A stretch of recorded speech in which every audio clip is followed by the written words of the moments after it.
والسلام والتحیۃ والاکرام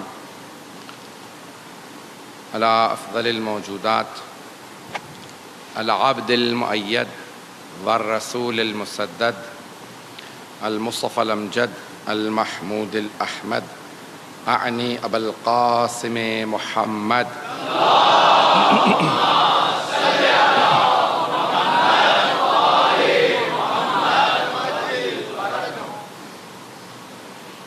وعلى روحه ونفسه وساحره ووصيه سید الاتقیاء والاصفیاء مولا الموالی امام المتقین علی بن ابی طالب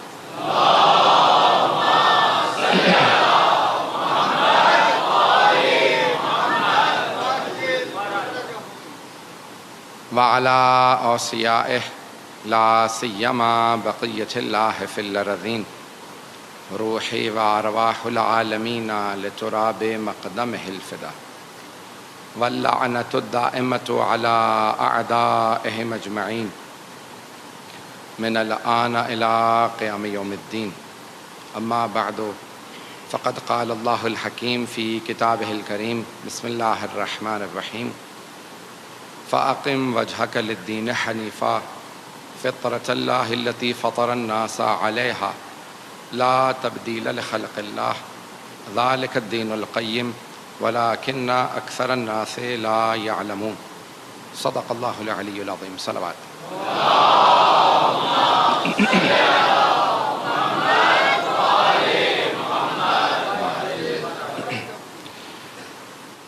معرفت دین کے عنوان سے یہ عشرہ مجالس جاری رہے گا۔ ہم نے کہا کہ جاننے میں اور پہچاننے میں فرق ہے۔ دین کو جانتے سب ہیں، پہچانتے کم ہیں۔ جب آپ پہچاننے لگتے ہیں تو اس پہچان کا کچھ اثر آپ کی شخصیت میں نظر آنے لگتا ہے، اور پہلا اثر یہ ہے کہ انسان جس چیز کو پہچانتا ہے پھر اسے ماننے لگتا ہے۔ ماننے کا اثر یہ ہے کہ انسان پھر اس کی پیروی کرنے لگتا ہے۔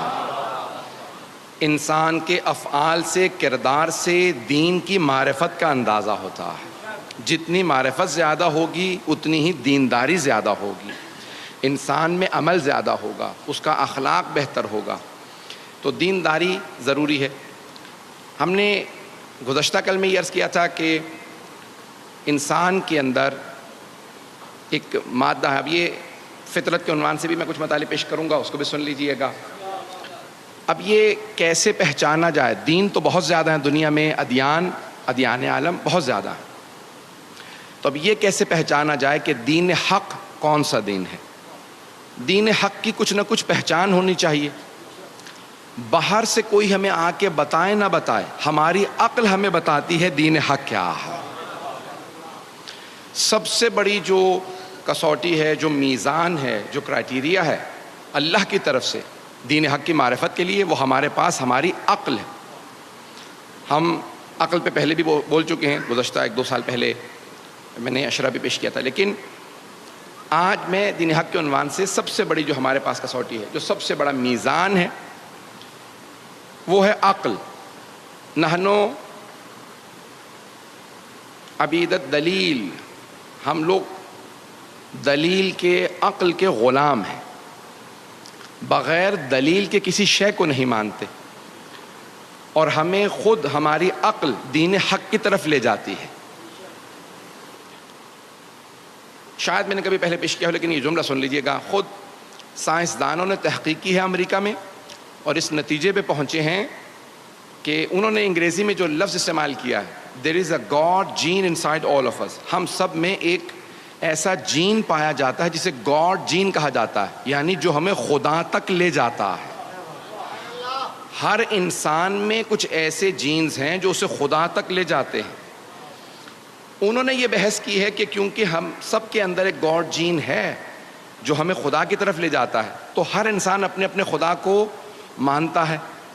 ہمارے علماء نے، خصوصاً علامہ حلی نے، آپ نے نام سن رکھا ہوگا، ان کی بہت سی کتابیں ہیں، کشف المراد عقائد پہ بہت بڑی کتاب ہے، لیکن باب ہادی اشر کہنے کو چھوٹی کتاب ہے لیکن بہت علمی اور گہری کتاب ہے۔ وہاں سے 1-2 مطالب پیش کروں گا، غور سے سنیے گا۔ علامہ ہلی فرماتے ہیں، کہتے ہیں کہ انسان کسی ایک خدا تک نہیں، اسی عقل کے ذریعے کسی ایک خدا تک نہیں بلکہ حقیقی خدا تک پہنچ سکتا ہے۔ اور وہ کہتے ہیں کہ یہی انسان کی عقل اسے اللہ تک لے جاتی ہے، جسے ہم کہتے ہیں انگریزی میں کہتے ہیں ایک گاڈ تک نہیں، دی گاڈ تک پہنچ جاتا ہے۔ اب جو انگریزی والے ہیں، تاکہ ان بچوں کے لیے پیش کر رہا ہوں کیونکہ میں جانتا ہوں ویلا میں سہارا نہیں لیتا انگریزی کا، کسی ایک خدا تک نہیں بلکہ اسی خدا تک، وہی جو خدا ہے یعنی جو اللہ ہے، جس کے لیے تمام انبیاء نے کہا ہے لا الہ الا اللہ، اس خدا تک ہمیں عقل لے جاتی ہے۔ کیسے؟ اب دلیلیں سنیں گے علامہ ہلی کی۔ علامہ ہلی کا پورا نام ہے یوسف ابن مطہر الحلی، نام یوسف ہے، یوسف ابن مطہر ہلی۔ 750 سال پہلے گزرے ہیں علامہ ہلی۔ حرم امیر المؤمنین سے جب آپ باہر آئیں گے تو الٹے ہاتھ پہ کمرے میں ان کی چھوٹی سی زمین پہ قبر ہے، کیونکہ وہاں بڑی قبروں کی گنجائش نہیں، کوئی مولا کائنات موجود ہے۔ تو وہاں بڑے بڑے علماء، بڑے بڑے فقہاء صرف اتنی درخواست کرتے تھے اگر ہمیں قبر میں کہیں قدموں میں جگہ مل جائے، زائرین کے، مولا کے نہیں، زائرین کے قدموں میں بھی جگہ مل جائے تو بڑی بات ہے۔ تو علامہ ہلی کی وہاں قبر ہے، جب جائیں گے تو وہاں لکھا ہے یوسف ابن مطہر ہلی، اتنا بڑا پہاڑ ہمارے فقہاء کا۔ اور جب ان کا انتقال ہوا، ان کے بیٹے فخر المحققین ان کے بیٹے ہیں، بہت بڑے ہمارے فقیہ ہیں، تو ان سے پوچھا کہ آپ نے اپنے بابا کو خواب میں دیکھا؟ کہا ہاں میں نے اپنے والد کو خواب میں دیکھا۔ کہا کچھ آپ نے پوچھا؟ کہا اتفاقاً خواب میں نے ان سے پوچھا کہ مرنے کے بعد آپ کے کیا کام آیا؟ تو آپ نے خود ہی فرمایا، علامہ ہلی نے اپنے بیٹے سے کہا دو چیزیں بہت زیادہ کام آئیں۔ پہلی کتاب الالفین، انہوں نے کتاب لکھی، اس کا نام ہے الفین۔ الفین یعنی 2000، الف کہتے ہیں 1000 کو، الفین یعنی 2000۔ 1000 دلیلیں مولا علی کی افضلیت پہ، اور 1000 دلیلیں ان کے خلیفہ بلا فصل ہونے پہ۔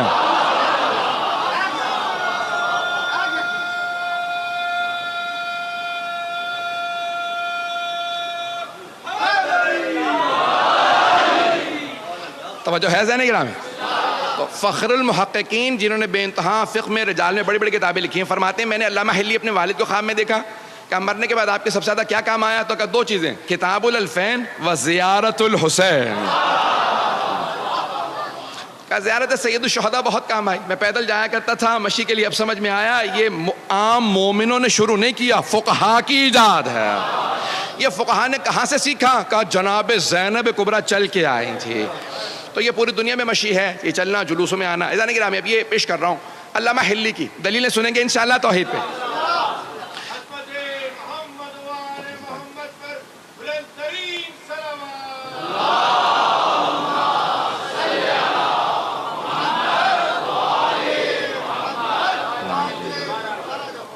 علامہ ہلی فرماتے ہیں، کہتے ہیں کہ کسی ایک خدا تک نہیں بلکہ حقیقی خدا تک، اللہ سبحانہ و تعالیٰ تک انسان عقل سے پہنچ سکتا ہے۔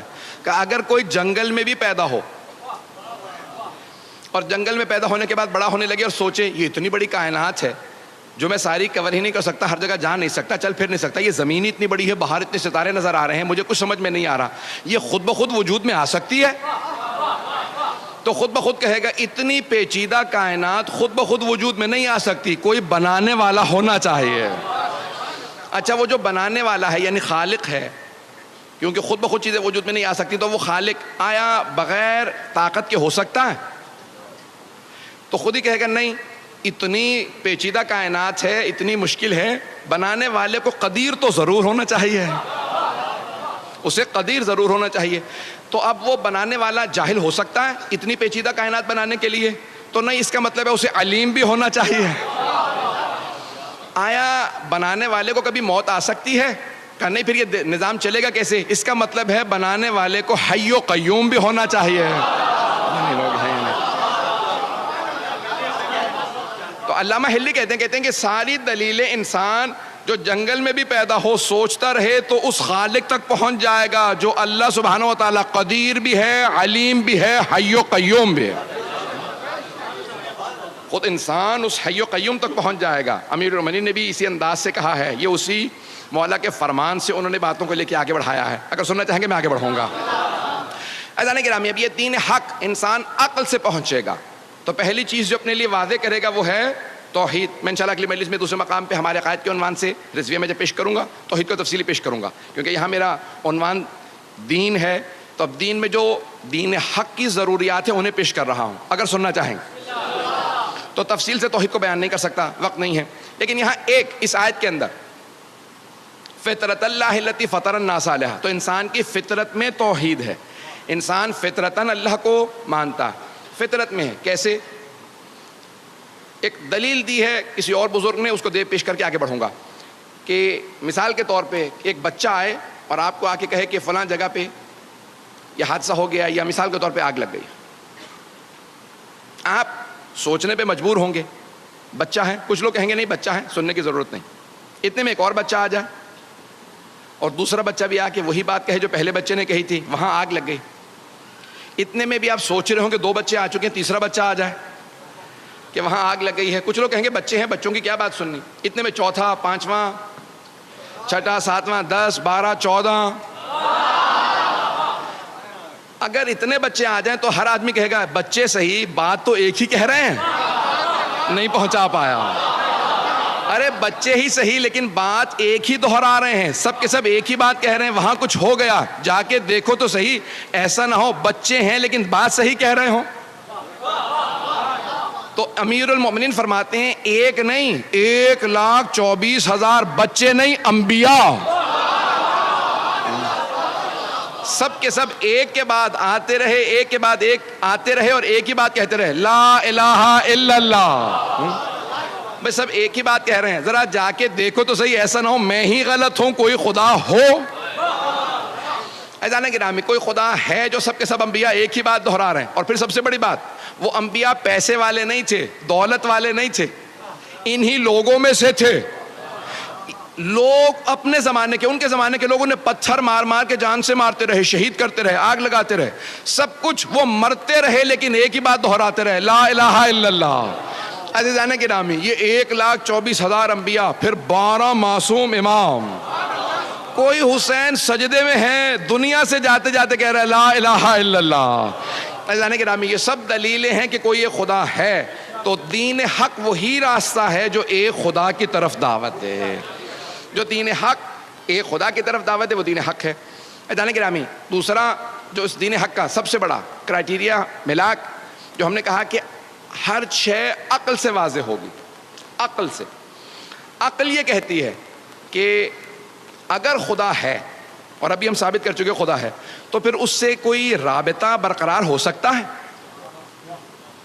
اس سے کوئی رابطہ ہو سکتا ہے، پھر اس کی صفات ہے، میں صفات میں نہیں گیا، وقت نہیں ہے، صفات ہے، اس میں عدالت آ جاتی ہے، عدالت کا ماننا ضروری ہے، وقت نہیں۔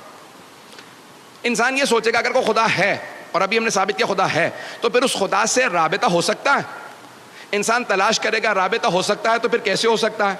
تو پھر انسان دیکھے گا کچھ ایسے ہستیاں آئی ہیں، انبیاء آئے ہیں جو کہتے ہیں ہمیں اللہ نے بھیجا، اگر اللہ سے رابطہ کرنا ہے تو پھر جن کو اس نے بھیجا ہے انہی کے ذریعے اللہ سے رابطہ ہو سکتا ہے، اسی کو وسیلہ بھی کہا جاتا ہے، توسل بھی کہا جاتا ہے، کہ خدا سے رابطہ ہو سکتا ہے لیکن وسیلے کے ذریعے، مستقیم بھی ہو سکتا ہے، مستقیماً بھی ہو سکتا ہے۔ یار مجھے پتا ہے مجمع جو ہے وہ کل اور آج بارش کے باوجود بھی الحمدللہ ہمارے منتظمین بتا رہے تھے کہ مجمع بے انتہا آیا، یہ آپ کی عقیدتیں ہیں، دین سے محبت ہے، حسین کا عشق ہے جو آپ کو لے کے آ رہا ہے۔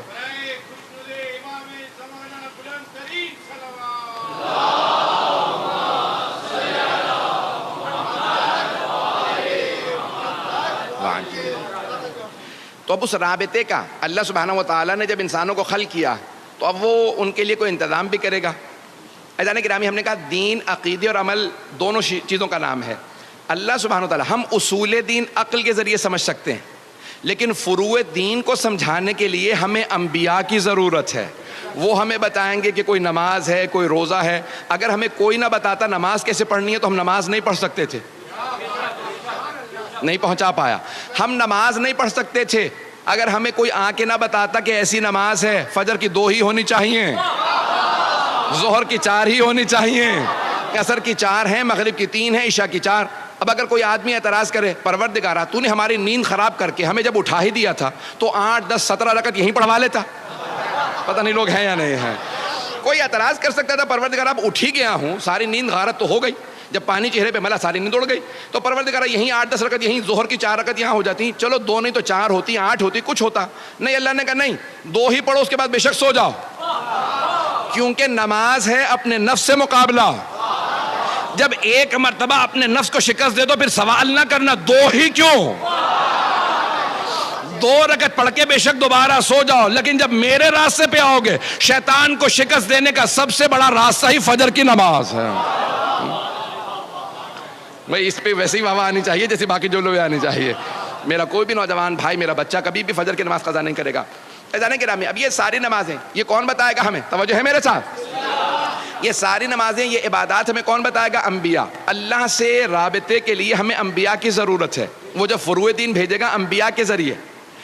ایک اور جملہ کہہ دوں, جب اللہ جو ہمارے لیے چیزیں بھیج رہا ہے, نماز بھیج رہا, روزہ بھیجا, حج بھیجا, خمس زکوٰۃ, یہاں سب کچھ اس نے بھیجا, قرآن کریم بھیجا, کوئی بھی شے ہمیں مستقیماً نہیں دی, نہیں پہنچا سکا. اللہ نے ہمیں کوئی شے بغیر واسطے کے نہیں دی.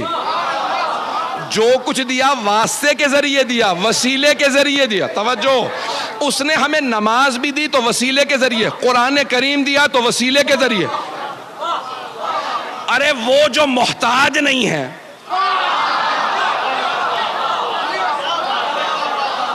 وہ اللہ جو کریم ہے, سمد ہے, لم یلد ولم یولد ہے, محتاج نہیں ہے, جب وہ بھیج رہا ہے تو وسیلے کے ذریعے. تو جب ہم یہاں سے بھیجیں,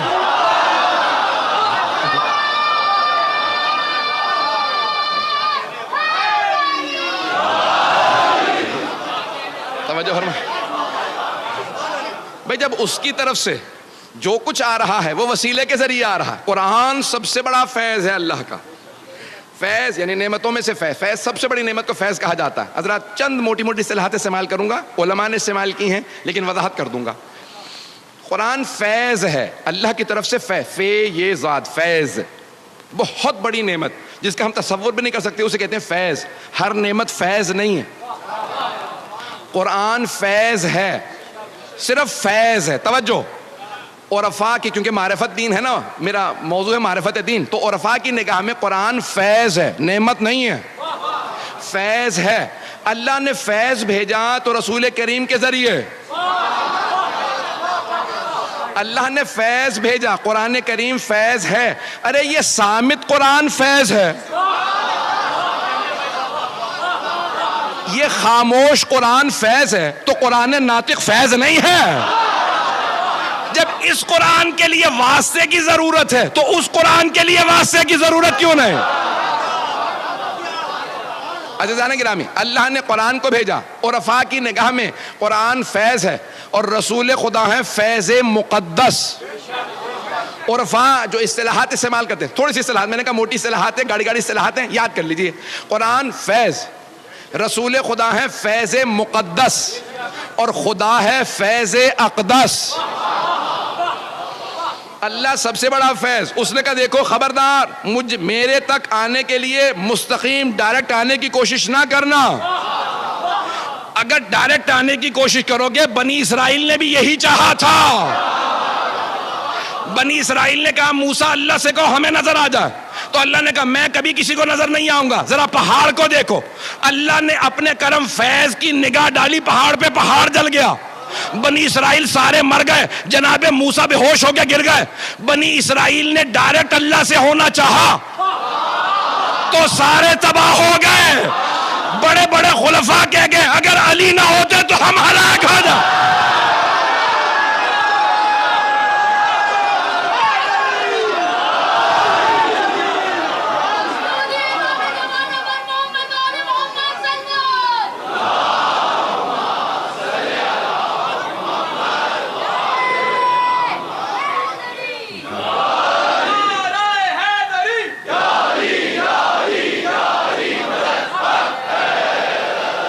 توجہ فرمائے جانے کے رام. اب یہ قرآن کریم فیض ہے, اس کو بھی ہمیں پانے کے لیے وسیلے کی ضرورت ہے. اللہ سبحانہ و تعالیٰ نے نہیں کہا کہ جاؤ میں نے پہاڑوں پہ نازل کر دیے جا کے لے آؤ. لو انزلنا هذا القرآن على جبل لرأيته خاشعا متصدعا من خشیۃ اللہ. اگر ہم اس قرآن کو پہاڑوں پہ نازل کر دیتے تو وہ ریزہ ریزہ ہو جاتا. قرآن کو پہاڑوں پہ نازل کر دیتے تو ریزہ ریزہ ہو جاتا. اللہ نے قرآن کو بھیجا تو قلب پیغمبر پہ. توجہ توجہ سارے مجمع کی توجہ ہو. اذان گرامی میں سارے اپنے مسلمان بھائیوں کا عقیدہ درست کرنا چاہتا ہوں. اللہ نے کہا اگر میں اپنے قرآن کو پہاڑوں پہ نازل کرتا تو وہ ریزہ ریزہ ہو جاتا, لیکن میں نے اپنے محمد کے, اپنے حبیب کے دل پہ قرآن کو نازل کیا. عزیزان گرامی, وہ دل جس پہ قرآن نازل ہو اور اسے کچھ نہ ہو, پہاڑوں پہ آئے تو پہاڑ ریزہ ریزہ ہو جائے. کیسے ممکن ہے کہ لوگ سینہ چیر کے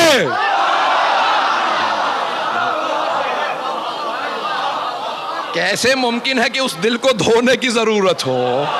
عزیزان گرامی, وہ دل اتنا پاک ہے, وہ دل اتنا عظیم ہے کہ جس دل پہ قرآن کریم نازل ہوتا ہے اور وہ پیغمبر اسلام بیان فرماتے ہیں. عزیزان گرامی, یہ تمام کی تمام نعمت. دین حق کی سب سے پہلی پہچان کیا؟ عقل بتاتی ہے جو باعظمت ہوں گے وہ اللہ والے ہوں گے.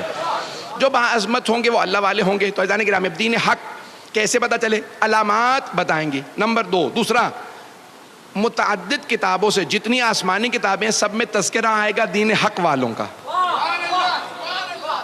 بشارتیں آئیں گی ساری کتابوں میں. جو بھی کتاب اللہ کی طرف سے آئی ہو اس میں بشارت ہوگی کہ تمہارے بعد بھی کوئی آنے والا ہے, کوئی آخری نبی آنے والا ہے, اس کا کوئی ولی آنے والا ہے, اس کا کوئی حسین آنے والا ہے, اس کا کوئی مہدی آنے والا. تو سارے انبیاء کی کتابوں میں تذکرہ آتا رہے گا. آج میں چند جلدی جلدی حوالہ جات پیش کرنا چاہتا ہوں. اگر حوالہ جات سننا چاہیں گے تو آئیے ذرا پہلے ویدوں سے پیش کر رہا ہوں. ہمارے علماء نے جو دلیلیں دی ہیں صرف بشارات عہدین توریت اور انجیل سے, توریت زبور انجیل سے نہیں, ابھی جو ہمارے علماء نے جمع کی ہیں حتیٰ ہندوؤں کے ویدوں سے. بھگوت گیتا کئی ویدوں سے مل کے بنی ہے. جو ان کی مقدس کتاب ہے بھگوت گیتا وہ ویدوں سے مل کے بنی. 16 وید ہیں. تو ویدوں کے اندر ویدھا جسے کہا جاتا ہے, اس میں سے ایک خود ہندو بہت بڑے پنڈت ہیں, انہوں نے کتاب لکھی ہے کالکی اوتار کے نام سے, اور اس میں انہوں نے ثابت کیا ہے کہ جو نشانیاں ساری ہماری ویدھا میں تھیں, کالکی اوتار یا کہہ لیں جو کائنات پہ اللہ کا سب سے بڑا, یا اس نے ایشور لکھا ہے خدا, جو سب سے بڑا خدا ہے, اس کا جو سب سے بڑا نمائندہ آئے گا اسے ہندی میں یا سنسکرت میں کالکی اوتار کہتے ہیں. عربی میں اگر دیکھیں تو اسی کو کہتے ہیں رحمت للعالمین. پتہ نہیں لوگ ہیں یا نہیں ہیں. تو اب اس نے کچھ نشانیاں بتائی ہیں, تو کہا کہ وہ جزیرے میں آئے گا, اور جزیرت العرب کہا جاتا ہے حجاز کو, کہ جزیرے میں آئے گا. اور متعدد نام لکھے ہیں جو سنسکرت سے ہندی میں ترجمہ ہوئے ہیں. ایشور داس یا وشنو بھگت, یہ 2 الفاظ استعمال کیے گئے ہیں. توجہ ہے میرے ساتھ؟ گھبرا تو نہیں رہے ہیں؟ داس غلام کو کہتے ہیں, بندے کو کہتے ہیں. بھگت بھی بندے کو کہتے ہیں. ایشور سب سے بڑے خدا کو کہتے ہیں. اور وشنو بھی خدا کے ناموں میں سے ایک نام ہے جو ہندوؤں کے استعمال ہوتا ہے. بھگت یا داس جب عربی میں ترجمہ کیا جائے بندہ, تو عربی میں بنتا ہے عبد, اور سب سے بڑے خدا کو کہا جاتا ہے اللہ. اگر اسی ایشور داس یا وشنو بھگت کا عربی میں ترجمہ کیا جائے تو عبداللہ بنتا ہے. پتہ نہیں لوگ ہیں یا نہیں ہے. کہ وہ جو آخری کالکی اوتار آئے گا اس کے والد کا نام وشنو بھگت ہوگا, یعنی عبداللہ ہوگا. پتہ نہیں لوگ ہیں یا نہیں ہے. اور ماں کا نام بھی بتایا, اور کہا کہ جو دیوی ہوگی. اور ہم جب دیوی کہتے ہیں تو ہم عربی میں جو بھی لفظ استعمال کیا جائے, جیسے ہم عربی میں کہتے ہیں سیدہ, اردو میں کہتے ہیں بی بی. شانتی یعنی امن سے ہے, اور اسے عربی میں ترجمہ کیا جائے تو امن سے ہے. آمنہ بی بی بنتی ہے. ابھی 3 منٹ میں نے صرف ایک کتاب پیش کی ہے ویدھا سے, ابھی تو میں 2-3 اور کتابیں پیش کرنے والا تھا. اگر سننا چاہیں گے تو میں نے کہا حق دین حق کی علامات میں سے علامت ایک یہ ہے کہ تمام ادیان عالم میں اللہ کی جو آسمانی ادیان ہیں ان میں اس آخری نبی کا تذکرہ پایا جاتا ہوگا، صرف نبی کا نہیں، ان کے اوصیاء کا بھی تذکرہ پایا جاتا ہوگا۔ ایک بہت بڑے پروفیسر ہیں تھامس مکیلوین کے نام سے، تھامس مکیلوین، بچے نام یاد رکھیں تاکہ کبھی دلیل دینا پڑے۔ تو یہ امریکہ کے ہیں، بہت بڑے قابل آدمی ہیں، مقامی امریکی ہیں، سویڈن کی ایک یونیورسٹی کے اندر وزٹنگ پروفیسر ہیں۔ انہوں نے کتاب لکھی ہے اسلام ان بائبل۔ ان کا میں نے لندن میں اب سے 14-15 سال پہلے، شاید 16-18 سال پہلے، مجھے بھی یاد نہیں، بہت پہلے ایک انٹرویو لیا تھا۔ تو انہوں نے اس انٹرویو کے بعد کہا تھا میری زندگی کا سب سے بڑا اور اچھا انٹرویو یہی تھا۔ تو ان سے صحافی نے پوچھا کہ بھی میں نے 2-4 سوال کیے، اس کے بعد میں نے ان سے کہہ دیا تو آپ نے کیوں کہا؟ کہا کہ مجھے نہیں معلوم انہوں نے یہ سوالات کہاں سے کیے۔ میں نے کہا مجھے بھی نہیں معلوم، مجھے آتے جا رہے تھے، میں پوچھتا جا رہا تھا۔ تو اس تھامس مکیلوین نے ایک دلیل دی۔ یقین مانے میں نے بے انتہا کتابوں میں دیکھا کہ لوگوں نے کربلا کو توریت سے، زبور سے، انجیل سے ثابت کیا۔ کربلا کو بے انتہا لوگوں نے اپنی کتابوں سے ثابت کیا ہے کہ اس کا تذکرہ پایا جاتا ہے، لیکن تھامس مکیلوین نے غدیر خم کے واقعے کو بائبل سے ثابت کیا، اور کتاب چھپ چکی ہے۔ کتاب کا نام ہے اسلام ان بائبل، اسلام ان بائبل میں اسلام۔ اور انہوں نے بہت سی دلیلیں دی ہیں۔ اب میں 2 دلیلیں جلدی جلدی توریت سے دینا چاہ رہا ہوں، یہ ایک دلیل سن لیجیے اور پھر ایک انجیل سے، اگر سننا چاہیں گے۔ عزیزان گرامی، یہ دلیل امام رضا علیہ السلام نے بھی دی ہے،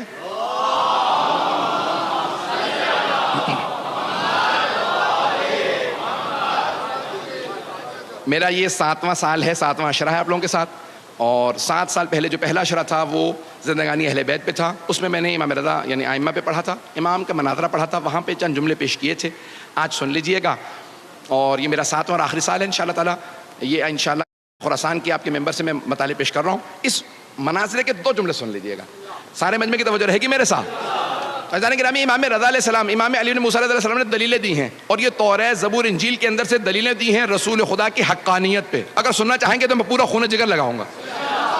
آپ جانتے ہیں کہ جب میں باہر سے مناظر ائمہ کے پیش کرتا ہوں تو پھر میں یہاں نہیں ہوتا ہوں، یا مشہد میں ہوتا ہوں یا نجف میں ہوتا ہوں۔ مجمع کی توجہ میرے ساتھ رہے گی۔ عزیزان گرامی، جب پوچھا گیا، مختلف ادیان عالم کے لوگوں نے امام معصوم سے سوال کیا، ہماری کتابوں سے ثابت کیجئے کہ آپ کے نبی کا تذکرہ ہماری کتابوں میں ہو۔ یہودیوں نے کہا، عیسائیوں نے کہا، مجوسیوں نے کہا، ہربیز، ستارہ پرست، اس زمانے میں سابعی جتنے ادیان تھے، حتیٰ ہندو، جب خراسان پہنچے اور امام سے مناظرہ کیا، امام نے تمام ادیان عالم کے تمام بڑے بڑے علماء کو ان کی کتابوں سے ان کی زبان میں جواب دیا۔ یہ میں بہت سوچا کرتا تھا، امام نے ہر عالم کو اسی کی زبان میں جواب کیوں دیا؟ اسی کی کتاب سے جواب دینا تو ضروری تھا، اس کی زبان میں جواب کیوں دیا؟ عربی میں جواب دیتے، اس کی زبان میں جواب دینا اس لیے تاکہ کبھی یہ کوئی نہ کہے کہ پیغمبر امی کے معنی یہ ہیں کہ ان پڑھ تھے۔ ارے جب وسیع ایسے ہیں تو نبی کیسے ہوں گے؟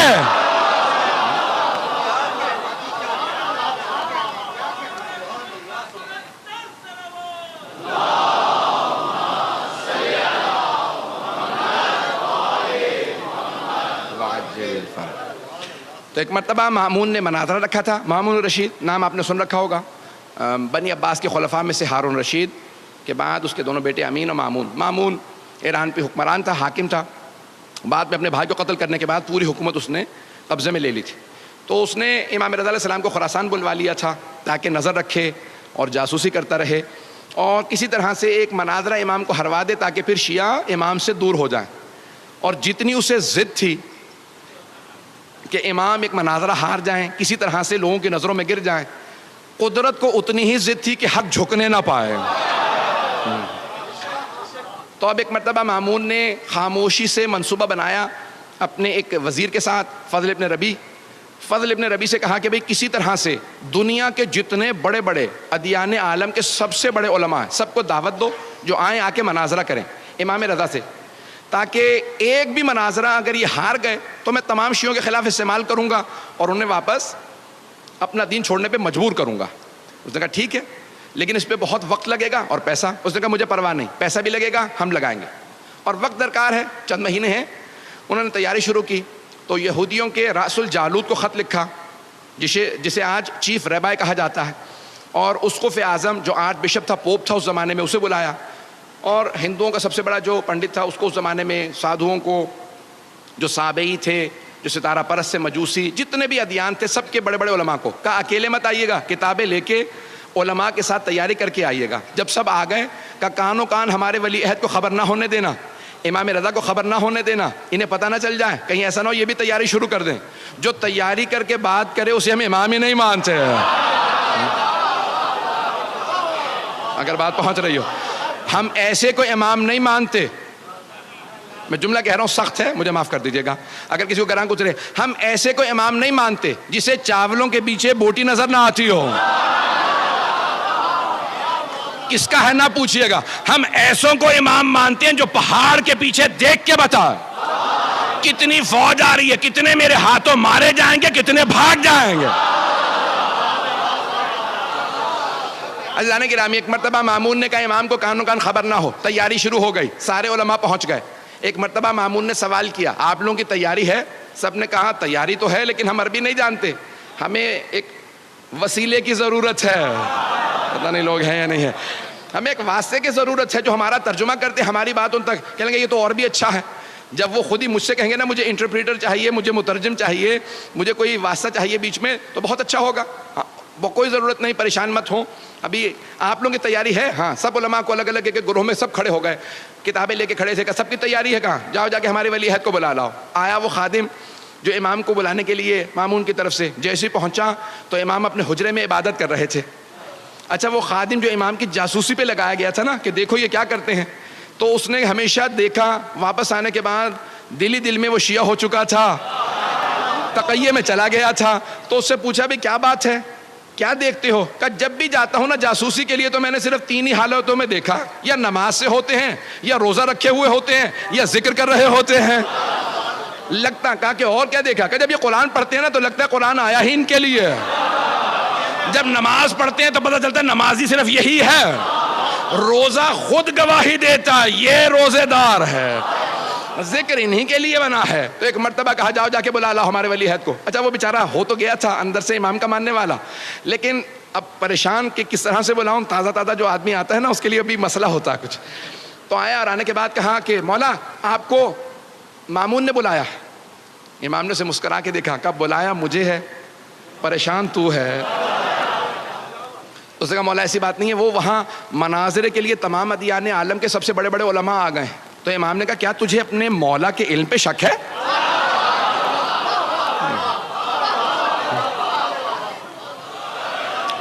بس بھی ایک مرتبہ امام نے کہا کہ تجھے اپنے مولا کے علم پہ شک ہے؟ اس نے کہا نہیں مولا آپ کے علم پہ کوئی شک نہیں, لیکن مولا یہ جو مناظرہ کرنے والے ہوتے ہیں نا یہ بات ایسی گھما پھرا کے کرتے ہیں کہ سوال کچھ ہوتا ہے جواب کچھ بنتا ہے. تو میں گھبرا یہ رہا ہوں کہ مناظرے کے لیے وہ تو تیاریاں کر کے آئے ہیں. مولا نے کہا سن, چہرہ میرا نہیں مامون کا دیکھنے والا ہوگا.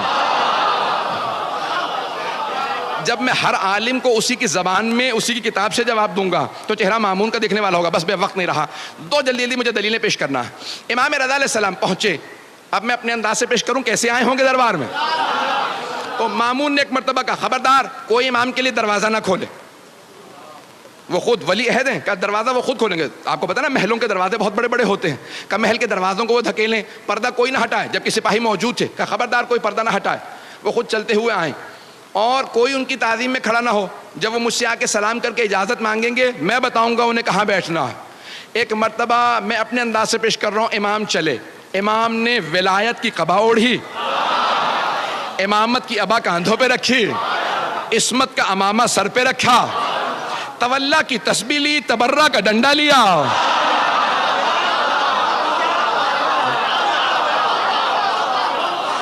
ایک مرتبہ نالین زیب تن کی.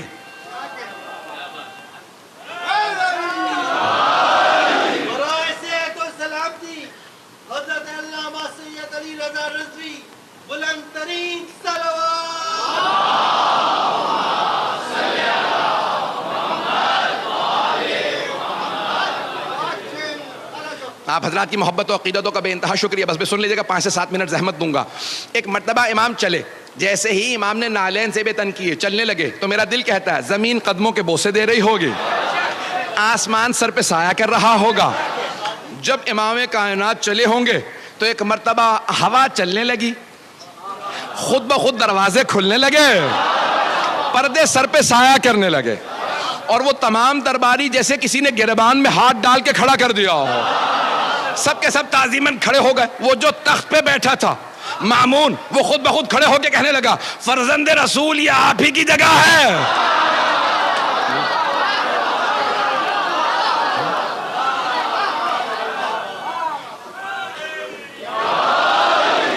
فرزند رسول یہ آپ ہی کی جگہ ہے، آپ تشریف لائیے. مولا نے کہا نہیں، میں تیرے تخت پہ نہیں بیٹھوں گا، تیرے تخت سے ظلم کی بو آتی ہے، میرے لیے ممبر لگوا دیا جائے، ہم وارث ممبر ہیں. ایک مرتبہ امام کے لیے ممبر لگایا گیا، امام ممبر پہ تشریف لائے. مامون نے فوراً امام کو دیکھا، کہا فرزند رسول کچھ لوگ سوالات کرنے آئے تھے. یہ نہیں کہا میں نے دعوت دے کے بلایا ہے سازش کے تحت اور یہ سب بڑے بڑے دور سے پیسے لے کے آئے ہیں، کچھ نہیں کہا. کہ فرزند رسول کچھ لوگ سوالات کرنے آ گئے تھے تو میں نے سوچا آپ ہی سے سوال پوچھ لے، میں کیا جواب دے پاؤں گا. مولا نے مسکرا کے مجمع کو دیکھا اور اس طرح سے دیکھا کہ سب کے ذہنوں پہ امام ایسے مسلط ہوئے کہ سب پہ روب طاری ہو گیا. جو الہی نمائندہ ہوتا ہے اس کا آنا بتاتا ہے یہ اللہ کا بھیجا ہوا ہے. ایک مرتبہ امام نے مجمع کو دیکھا، سب پہ ایک روب طاری ہوا، کہ ان کے چہرے پہ ہیبت و جلال، ان کا نور بتا رہا ہے یہ عام آدمی نہیں ہے. امام نے مجمع کو دیکھنا شروع کیا، کہا پہلے آپ لوگ سوال کریں گے یا پہلے میں سوال کروں. اب وہ اور زیادہ پریشان، کا یہ اکیلا آدمی اتنے بڑے مجمع سے کہہ رہا ہے کہ آپ سوال پہلے کریں گے، میں پہلے اتنا ہی نہیں یقین ہے اپنے علم پہ. امام نے کہا آپ پہلے سوال کریں گے پہلے میں سوال کروں گا. تو جو عیسائی آرچ بشپ تھا، جو ان کا پوپ تھا، جو سب سے بڑا ان کا پادری تھا، اس نے کہا ہم لوگ تو بہت زیادہ ہیں، آپ ہی کیوں نہیں ایک ایک سوال سب سے کر لیتے. امام نے کہا تو پھر میں آپ ہی سے شروع کرتا ہوں. پتہ نہیں لوگ ہیں یا نہیں. اسی نے دعوت دی تھی، امام نے کہا پھر میں آپ ہی سے شروع کرتا ہوں. کہا فرمائیے. امام نے کہا یہ بتاؤ حضرت عیسیٰ کو مانتے ہو؟ کہا ہاں. کہا کیا مانتے ہو؟ کہا ہم مانتے ہیں وہ ابن اللہ تھے. ابن اللہ یعنی اللہ کا بیٹا، سن آف گاڈ. وہ ہم مانتے ہیں کہ حضرت عیسیٰ اللہ کے بیٹے تھے. امام نے کہا میں بھی حضرت عیسیٰ کو مانتا ہوں. حضرت عیسیٰ اللہ کے نبی تھے، اللہ کے بندے تھے، بس نماز روزے میں چور تھے. جیسے آپ خاموش ہو گئے نا، وہ سارا مجمع خاموشی میں چلا گیا کہ یہ امام نے کیا کہہ دیا. لیکن وہ عیسائی آرچ بشپ چیخنے لگا کہ کس نے آپ کو مسلمانوں کا عالم کہا؟ وہ حضرت عیسیٰ جن کے لیے پوری زندگی میں کسی نے دن میں دسترخوان نہیں بچھایا، رات میں کسی نے بستر نہیں بچھایا، آپ نے اسے کہہ دیا نماز روزے کے چور تھے. کہ دن میں دسترخوان نہیں لگا یعنی پوری زندگی روزے رکھے، رات میں کسی نے بستر نہیں بچھایا، وہ پوری رات تہجد پڑھتے تھے، آپ کہتے ہیں نماز روزہ نہیں کرتے تھے. امام نے کہا اچھا تو تم مانتے ہو نماز روزہ کرتے تھے؟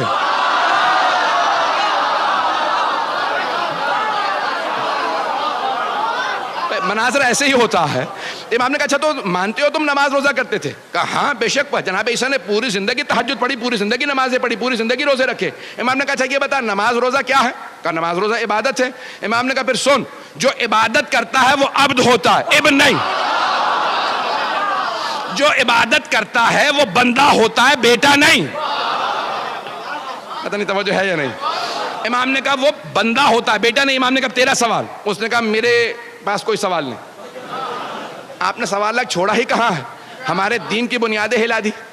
ہمارے پورے دین کی بنیاد یہی ہے کہ عیسیٰ اللہ کے بیٹے ہیں. ابھی آپ نے ثابت کر دیا نہیں ہے، کسی اور سے بات کر لیجئے.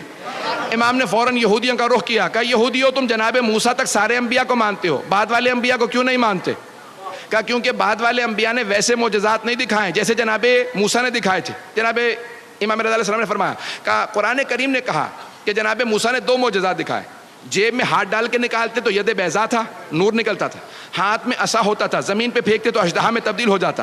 کہا 2 معجزات قرآن کریم نے بتائے، تم بتاؤ تم کتنے معجزات مانتے ہو؟ کہا یہی 2 معجزات ہم بھی مانتے ہیں. امام نے کہا اگر بعد والے انبیاء کا میں دکھاؤں، انہوں نے تو اس سے بڑے بڑے معجزات دکھائے.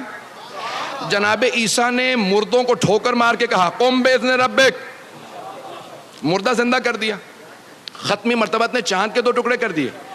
کہا بعد والے انبیاء نے تو اور بڑے بڑے معجزات دکھائے، تم کیوں نہیں مانتے؟ کہا لیکن وہ بعد والے انبیاء کے معجزات ہم نے خود نہیں دیکھے اس لیے نہیں مانتے. امام نے کہا اچھا یہ بتا جناب موسیٰ کے معجزات تو نے خود دیکھے؟ لوگ ہیں یا نہیں؟ جناب موسیٰ کے معجزات تو نے خود دیکھے ہیں؟ کہ نہیں خود تو میں نے نہیں دیکھے، میں اس زمانے میں نہیں تھا 4000 سال پہلے، لیکن مستند کتابوں میں وہ معجزات آئے. امام نے کہا اچھا اور اگر میں مستند کتابوں سے جناب عیسیٰ اور جناب ختمی مرتبت کے معجزات ثابت کر دوں تو مان لے گا؟ کہ مان لوں گا لیکن آپ کے نزدیک مستند نہیں، ہمارے نزدیک مستند ہو. امام نے کہا اچھا یہ بتاؤ تمہارے نزدیک سب سے مستند کتاب کون سی ہے؟ کہا توریت. وہ جو یہودی راس الجالوت تھا نا چیف رہبر, وہ ذرا دور کھڑا تھا. امام نے کہا تمہارے نزدیک سب سے مستند کتاب کون سی؟ اس نے کہا توریت. امام نے کہا ذرا مجمع کو بتانا میری توریت کی تلاوت کیسی ہے. توریت کھولو. اس نے توریت کھولی. امام نے کہا دائیں طرف کے صفحے سے میں پڑھنا شروع کرتا ہوں. نہیں ہے مجمع میرے ساتھ. امام نے بھائی اب نعرے کا وقت نہیں رہا, کسی چیز کا وقت نہیں رہا. امام نے ایک مرتبہ عبرانی زبان کے اندر, عبرانی ہیبرو زبان میں توریت کی تلاوت شروع کی. جیسے امام نے تلاوت شروع کی, اس نے آدھا صفحہ سنا, فوراً توریت کو بند کیا. کہا رک جائیے, آپ وہاں ممبر پہ بیٹھے, میں یہاں کھڑا ہوں, یہ آپ کو پتا کیسے چلا میں نے صفحہ کون سا کھولا؟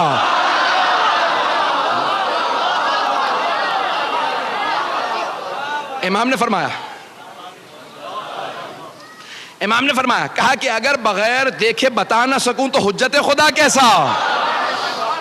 امام نے کہا ذرا مجمع کو بتا میری توریت کی تلاوت کیسی ہے؟ کہا یوحنا سے لوگوں میں گواہی دیتا ہوں یہ توریت کو مجھ سے بہتر جانتے ہیں, ان کی تلاوت بھی مجھ سے بہتر ہے, ان کا علم بھی مجھ سے زیادہ ہے. امام نے کہا تم نے کہا تھا نا تمہارے نزدیک مستند کتاب ہو, اب میں حوالہ دے رہا ہوں.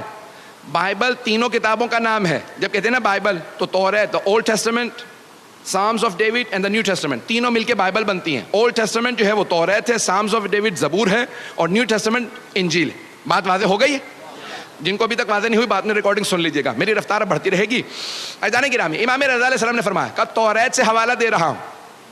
کہ تمہاری کتاب ہے مانتے ہو؟ کہا ہاں. امام نے کہا حوالہ چاہیے نا ہمارے نبی کا, بعد والے انبیاء کا. کہا ذرا توریت کھولو. سورہ تمہاری کتاب کا سورہ حبقوق, اس نے فوراً سورہ کھولا جو ٹرومنی انگلش کے اندر. امام نے کہا وہاں پہ آیت نمبر 11 سے لے کے 19 تک میں تلاوت کرتا ہوں اور سنتے چلے جانا. اب سارا مجمع سن رہا, مامون بھی دیکھ رہا کہ کیا ہوتا ہے, یہ توریت سے ثابت کر رہے ہیں.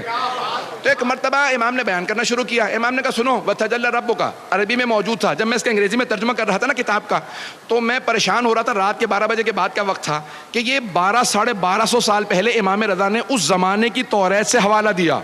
توریت زبور انجیل کو تبدیل کر دیا گیا, تحریف کر دیا گیا, توجہ بدل دیا گیا. یہ آج بھی حوالہ موجود ہے یا نہیں؟ 2007 یا 8 کی بات ہے جب میں ترجمہ کر رہا تھا. میں فوراً آن لائن ہوا. اس زمانے میں وائی فائی ابھی دستیاب نہیں تھا. میں نے جا کے دیکھا gospel.com پہ کہ گیٹ وے ٹو بائبل. میں نے دیکھا کہ بھئی یہ موجود ہے یا نہیں, عربی کی عبارت کو, کیونکہ شیخ صدوق نے عربی میں لکھا تھا. میں نے فوراً وہاں ٹائپ کیا تو آج موجودہ توریت میں امام کا حوالہ موجود تھا. میرا یقین اور زیادہ بڑھ گیا. ہم ایسے امام کی امامت کے قائل ہیں کہ جن کی نگاہیں دیکھ لیں توریت بدل جائے گی, لیکن تبدیل ہونے کے بعد بھی 1250 سال بعد جو حوالہ توریت میں رہے گا وہ حوالہ امام نے دیا. امام نے وہ حوالہ دیا. ایک مرتبہ امام نے کہا کھولو. اب وہاں پہ کہا وَتَجَلَّى, اب آپ کے رب نے اپنی وحی کو نازل کیا. وحی کو نازل کیا. Your lord sent his manifestation, انگریزی ترجمہ بھی وہاں پہ موجود ہے کہ آپ کے رب نے اپنے وحی کو نازل کیا. اللہ طور سینا, on Mount Sinai, طور سینا پہ. کہا یہ طور سینا پہ کس پہ وحی نازل ہوئی؟ تو فوراً وہ راس الجالوت نے, یہودیوں کے سب سے بڑے عالم نے کہا جناب موسیٰ پہ, دنیا جانتی ہے جناب موسیٰ پہ وحی آئے. کہا مانتے ہو نا؟ کہا ہاں. کہا ذرا اگلی آیات کی تلاوت کرو. اور وَتَجَلَّى رَبُّكَ, اور تمہارا رب وحی نازل کرے گا علی جبل السعیر, انگریزی میں تھا ماؤنٹ سائر. کا جبل سعیر پہ, ماؤنٹ سائر پہ, جبل سعیر پہ, کوہ سعیر پہ وحی نازل کرے گا. کہا بتاؤ یہ کوہ سعیر پہ کس پہ وحی آئی؟ ایک مرتبہ یہودی عالم خاموش ہو گیا. کہا میں نہیں جانتا. امام نے کہا کتاب تمہاری ہے, سورہ تمہارا, آیت تمہاری کتاب کی, ذرا ایک مرتبہ تم سننا میں بتاتا ہوں. امام نے عیسائیوں کا رخ کیا. کہا اے عیسائیوں, کیا تمہارا عقیدہ ہے کہ جناب عیسیٰ پہ جبل سعیر پہ وحی آئی تھی؟ سارے عیسائیوں نے کہا ہاں ہم مانتے ہیں کہ جناب عیسیٰ پہ جبل سعیر پہ وحی آئے. امام نے کہا یہودیو, تم کہتے ہو مستند کتاب سے حوالہ دو تو مان لو گے, تمہاری کتاب میں تذکرہ ہے کہ بعد والے نبی پہ جبل سعیر پہ وحی آئے گی. کہ تمہاری کتاب ہے, حوالہ جناب عیسیٰ کا ہے, کیونکہ تمہیں معلوم نہیں کس نبی پہ. میں بتا رہا ہوں اور عیسائی بتا رہے ہیں کہ جناب عیسیٰ پہ وہاں وحی آئی. اب جیسے آپ میں سے بہت سے خاموش ہیں, سارے یہودی خاموش ہو گئے کہ کیا کیا جائے گا. عزیزان گرامی, مجھے پتا ہے کہ آپ کے سب حضرات کی توجہ کی وجہ سے میری طرف توجہ ہے کہ اگلا جملہ کیا ہوگا. امام نے کہا سن, آیت نمبر 18 اور 19 میں لکھا وَتَجَلَّى رَبُّكَ عَلَى جبل فاران, اور تمہارا رب جبل فاران پہ وحی نازل کرے گا. انگریزی میں نے ترجمہ دیکھا جبل فاران کا, تو لکھا تھا ماؤنٹ پھیرن. ماؤنٹ پہ جبل فاران پہ. امام نے کہا جانتے ہو جبل فاران کہاں ہے؟ کہا ساری دنیا جانتی ہے, مکے کے پہاڑی سلسلوں کا نام جبل فاران. امام نے کہا اسی جبل فاران میں جو مکے کے پہاڑی سلسلوں کا نام ہے, ایک غار ہے جس کا نام ہے غار حرا. پوری دنیا میں صرف ہمارے نبی نے کہا مجھ پہ غار حرا میں وحی آئی تھی. کہا او یہودیو, کتاب تمہاری ہے, حوالہ ہمارے نبی کا ہے. ایک مرتبہ امام نے کہا سن, آگے لکھا ہے کہ اسی آخری نبی کے بھی جناب موسیٰ کی طرح سے 12 اوصیاء ہوں گے. گھبرا گئے حضرات, اس آخری نبی کے 12 وصی ہوں گے. فوراً اس نے کتاب کو بند کیا. کہ یہ آپ کو سب کیسے معلوم ہے؟ امام نے کہا سن, تو کہتا ہے نا کہ بعد والے انبیاء نے ویسے معجزات نہیں دکھائے, تو جو معجزہ کہے گا میں دکھا دوں گا. اس نے پلٹ کے کہا مجھے پورا یقین ہے آپ معجزہ دکھا سکتے ہیں, لیکن میں جاننا چاہتا ہوں کیسے. جب آپ ہماری کتاب کو ایسے جانتے ہیں, مجھے پورا یقین ہے اگر آپ کہیں گے تو آپ معجزہ دکھا دیں گے. امام نے کہا سن, وہ جو وہاں لکھا ہے نا آخری نبی کے 12 وصی ہوں گے, ان میں سے 8واں میں ہوں.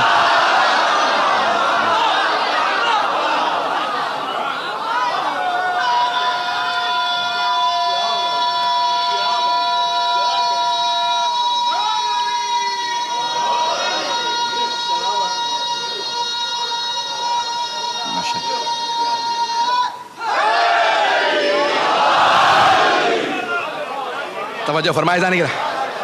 دین حق وہ ہوگا, دین حق وہ ہوگا جس کی حقانیت کی دلیلیں تمام کتابوں میں ہوں گے. تمام آسمانی کتابیں گواہی دیں گی یہی دین حق ہے. دین حق کے جو پہنچانے والے ہیں وہ حبیب خدا ہیں, اور وہ بتا کے گئے ہیں کہ میری مقدس کتاب کا نام قرآن ہے, اور ان کے ساتھ میں اپنی آل کو چھوڑے جا رہا ہوں جو قرآن کے ساتھ ساتھ رہیں گی, یہ کبھی جدا نہیں ہوں گے. اب جو قرآن نیزوں پہ بلند کرتے نظر آئیں وہ آل کے اور قرآن کے دشمن ہیں, اور جو نیزوں پہ سر بلند ہو کے بھی قرآن سناتے نظر آئیں وہ وارثان قرآن ہیں, وہ آل محمد ہیں, وہ اوصیاء رسول خدا ہیں. تمام کے تمام مسلمانوں حتیٰ عیسائیوں نے گواہی دی ہے کہ جہاں جہاں سے نیزے پہ سید الشہداء کا سر گزرتا تھا قرآن کی تلاوت کرتا نظر آتا تھا. عزیزان گرامی, پہلی محرم گزر گئی ہے, سید الشہداء سفر میں ہیں, ابھی کربلا نہیں پہنچے ہیں, 2 محرم کو پہنچیں گے. جاننا چاہتے ہیں سفر کہاں سے شروع ہوا؟ یہ 28 رجب کو مدینے سے سفر شروع ہوا. زیادہ وقت نہیں ہے, میرا آپ سے وعدہ ہے ذرا کچھ دیر کے لیے میرے ساتھ مدینہ منورہ چلیے. وہاں ایک حسین اپنے نانا کی قبر سے وداع کرنے جا رہے ہیں. آپ کے ذہنوں میں ہے نا, یزید نے خط لکھا مروان کو, کہا کہ مجھے حسین کی بیعت چاہیے. امام حسین نے انکار کر دیا. بس بھئی وقت نہیں ہے کہ تفصیل میں جاؤں, ذہنوں میں واقعہ ہے آپ کے. جب کہا نا کہ بیعت چاہیے, امام نے کہا نہیں بیعت نہیں کروں گا. پھر تیار ہو جاؤ ہے حسین, یزید پھر فوج لے کے آئے گا. کہا نانا یہ آپ کا شہر ہے, میں نہیں چاہتا میری وجہ سے آپ کے شہر پہ حملہ ہو. مقدس جگہوں سے امام اس لیے کوچ کر گئے, جانتے ہیں جنگ ہوگی, حملہ ہوگا, بیعت نہیں کروں گا. جب وداع کرنے گئے نا تو سب سے پہلے نانا کے روضے پہ گئے. جب نانا کے روضے پہ گئے, دیکھنا چاہیں گے کیسے گئے, قبر نبی پہ گئے. ابھی جناب ام سلمہ موجود تھیں. جیسے ہی امام حسین کو آتا دیکھا, جناب ام سلمہ نے کہا میرا لال. جناب ام سلمہ نے پالا تھا نا جناب سیدہ کے ساتھ مل کے. کہا میرا لال کیا بات ہے؟ کہا نانی اماں, میرے جد رسول خدا کی امت مجھے مدینے میں رہنے نہیں دے رہی, میں اپنے نانا سے وداع کرنے آیا ہوں. قبر سے لپٹے رونے لگے, یہاں تک کہ روتے روتے بے ہوش ہو گئے. اتنا روئے, نانا سے بڑی محبت تھی. رسول خدا گود میں لے کے امام حسین کو پیار کرتے تھے, زبان چساتے تھے, بہت پیار کرتے تھے. اتنی ہی امام حسین کو محبت تھی. قبر سے لپٹ کے رونے لگے. جب رو رہے تھے نا تو بے ہوش ہو گئے. تو اب الوقائع والحوادث میں مرحوم ملبوبی نے لکھا ہے, کہتے ہیں جب بے ہوش ہوئے نا تو ایک مرتبہ دیکھا رسول اسلام اپنی قبر سے اٹھے ہیں, امام حسین کو گلے لگا رہے ہیں. امام حسین نے خواب دیکھا کہ رسول خدا اٹھے, گلے سے لگایا. امام حسین کو ایک جملہ کہا, کہا نانا میرے لیے کیا حکم ہے آپ کا؟ کہا ان اللہ شاء ان یراک قتیلا، میرے لال مشیت الہی یہی ہے کہ آپ اپنی جان قربان کر دیجئے، راہ خدا میں جان دے دیجئے۔ کہا نانا مجھے جان دینے سے کوئی شکوہ نہیں ہے، لیکن نانا میری بہنوں کے لیے کیا حکم ہے؟ نانا میری بہنوں کے لیے کیا حکم ہے؟ تو ایک مرتبہ اب پیغمبر کی آنکھوں میں بھی آنسو آ گئے، پیغمبر کی آنکھوں میں آنسو، تو جانتے کیا فرمایا؟ کہ ان اللہ شاء ان یراہن سبایا، کہ مشیت الہی یہی ہے کہ انہیں قیدی بنایا جائے گا۔ اب روتے ہوئے اٹھے امام حسین اور نانی سے ملنے لگے۔ لوگوں نے پوچھا کیوں رو رہے ہیں؟ کہا میرے نانا نے بتایا ہے کہ میری شہادت ہوگی۔ کہا شہادت پہ رو رہے ہیں؟ کہا نہیں مجھے شہادت پہ کوئی رونا نہیں آ رہا۔ کہا پھر کس بات پہ رو رہے ہیں؟ کہا میری بہنیں قیدی بنائے جائیں گے، میں بہنوں کی قید پہ رو رہا ہوں۔ اجرکم اللہ۔ بہت روئے۔ اب یہاں پہ اہل سنت نے ایک روایت لکھی ہے، ہماری شیعہ کتابوں میں بھی ہے، کہ جناب ام سلمہ نے کہا بیٹا کہاں جا رہے ہیں؟ امام حسین سے کہا نانی اماں میں کربلا جا رہا ہوں۔ جیسے کہا نا کربلا جا رہا ہوں، جناب ام سلمہ رونے لگی۔ کہا بیٹا کربلا نہ جائیے گا، آپ کے نانا نے مجھ سے کہا تھا اے ام سلمہ میرا یہ لال حسین کربلا میں مارا جائے گا۔ کہا نانی اماں وہ وقت آ گیا ہے، نانی اماں وہ وقت آ گیا ہے۔ بس بھی نکلے نا جیسے روضہ رسول سے باہر، تو جناب عبداللہ حضرت عبداللہ ابن عباس آ گئے۔ انہوں نے آ کے کہا کہ مولا کہاں جا رہے ہیں؟ حسین کربلا نہ جائیے گا، عراق نہ جائیے گا۔ عراق میں یہ جو کوفے والے ہیں نا، انہوں نے آپ کے بابا سے وفا نہیں کی تھی، بھائی سے وفا نہیں کی تھی، کوفے والے وفا نہیں کریں گے، آپ عراق نہ جائیے۔ مولا نے کہا میں شہادت کے لیے جا رہا ہوں، میں جانتا ہوں وہ وفا نہیں کریں گے، وہ مجھے مار دیں گے، میں شہادت ہی کے لیے جا رہا ہوں۔ تو جناب عبداللہ ابن عباس رونے لگے۔ کہا آپ شہادت کے لیے جا رہے ہیں؟ پھر مجھے سمجھ نہیں آتا بہنوں کو ساتھ کیوں لے جا رہے ہیں؟ کہا کہ ابن عباس ہے، عباس کے بیٹے، میں جب شہادت دوں گا تو دین بچے گا اور میری بہنوں کی قید سے میری شہادت بچے گی۔ اب میں ایک سوال کروں آپ سے، بہنوں کی وجہ سے شہادت بچے گی، بہنوں کی مظلومیت کی دلیل کیا ہے؟ چھوٹے چھوٹے بچے، ایک چھوٹی سی بی بی جس کے کانوں سے بالیاں اتاری گئی تھی، جسے پورے رسے میں تماچے لگے تھے، جو خیموں میں بھی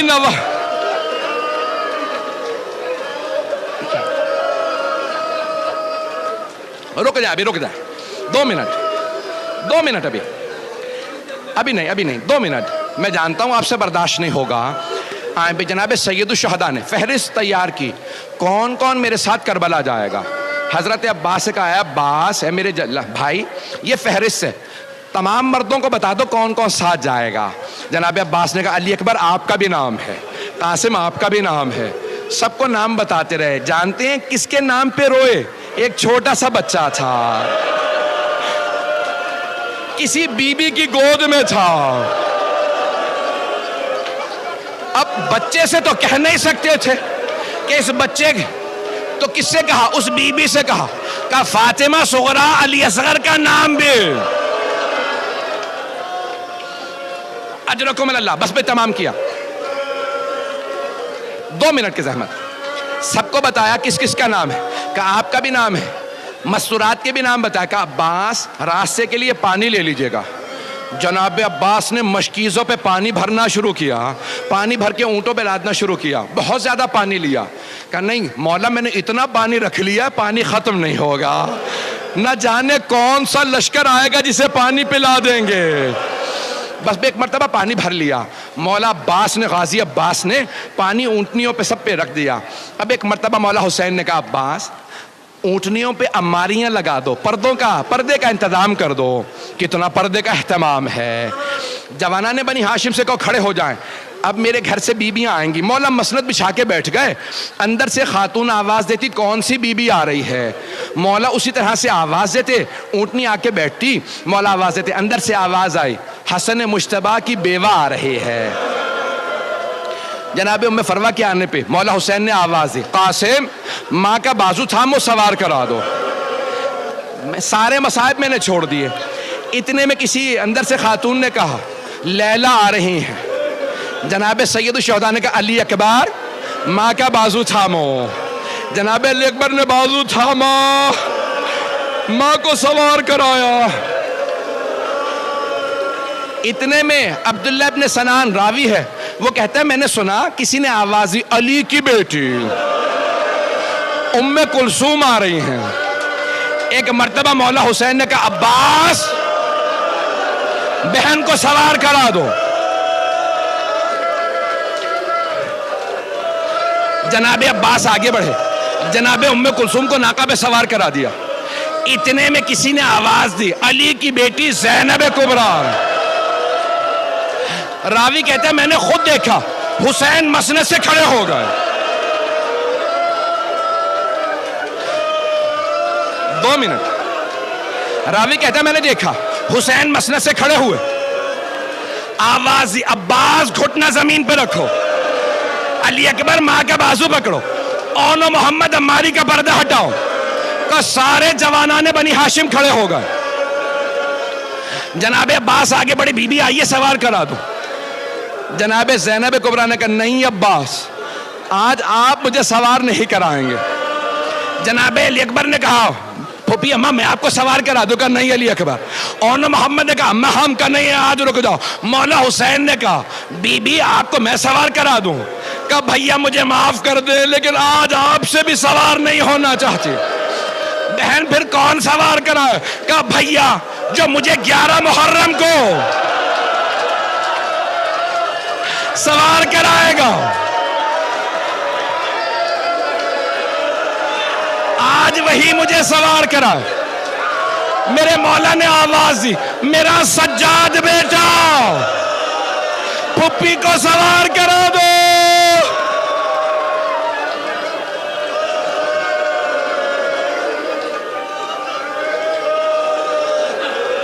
الا لعنت اللہ علی القوم الظالمین۔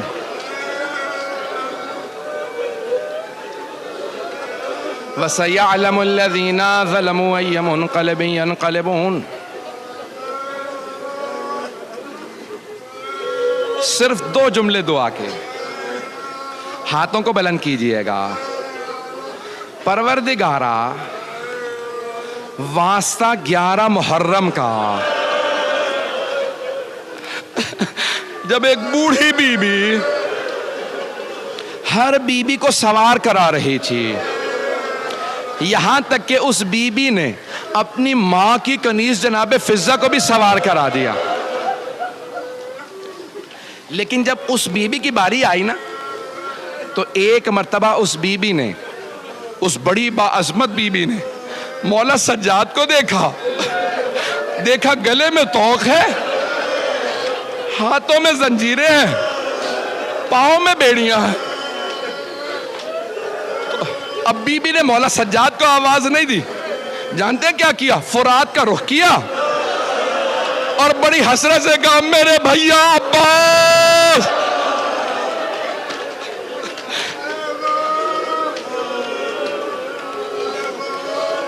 پروردگارا 11 محرم کا واسطہ ہم سب کو امام زمانہ کا ظہور دیکھنا نصیب فرما، دشمنان اہل بیت کو نیست و نابود فرما۔